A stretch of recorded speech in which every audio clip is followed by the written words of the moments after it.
Kamusta, Gwen? Nagustuhan mo ba yung kama natin? Diyan tayo magsasama habang buhay.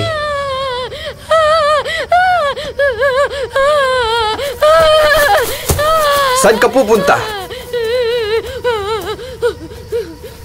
Hindi ka pwedeng umalis. Mamahalin pa kita, di ba? Hanggang sa kamatayan. Patay ka na. Bakit bumalik ka pa? Bumalik ako para tuparin lahat ng pangako natin sa isa't isa. Di ba nangako tayo? Magpapakasal tayo at magsasama hanggang kamatayan. Bumalik ka lang para patayin ako.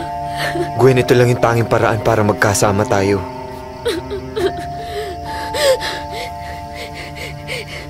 Sinaulo ka ba?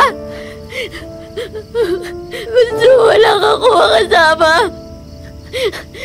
Baka gusto mo ma-double dead, ha? Hindi tayo nagkaroon ng pagkakataon na magkasama habang nabubuhay pa ako. Dahil sa mga nangyari sa atin.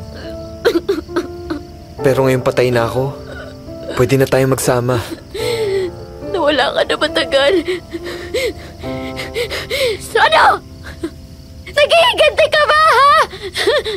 Yung sinabi mo na mahal mo ko at gusto mo ako makasama. Lahat mo yun parte na pag-iiganti mo. Gwen, naalala mo ba nung nabiktima ka ng hold-upper? Yung riding in tandem? Paano mo nalaman yun? Gwen, ang tagal kong nag-ipon ng lakas ng loob para makasama ka.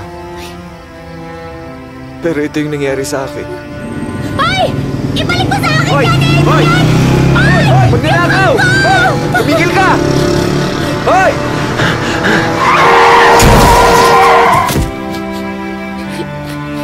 Bakit mo ginawa yun? Bakit mo dinaya yung buhay mo para sa akin? Gwen, lahat ng sinabi ko sa'yo, lahat ng pinaramdam ko sa'yo, lahat ng yun gusto ko malaman mo at maramdaman mo. Kahit nung nabubuhay pa ako. Kasi Gwen, mahal na mahal kita.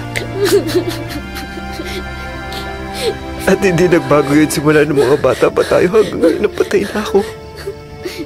Ganun? Mahal mo ako? Eh, bakit mo pinatay yung mga kaibigan ko? Bakit gusto mo ako patayin? Kailangan kita isama sa hukay. Dahil yun yung sumpa na kasama nung singsing na binigay ko sa'yo na galing kay Lola. Totoo ba kukulam yung lola mo?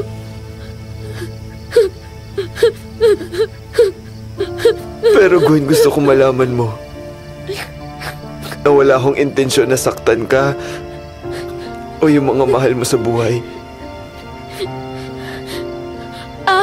Hello? Patay na mga friends ko. Ano to, joke?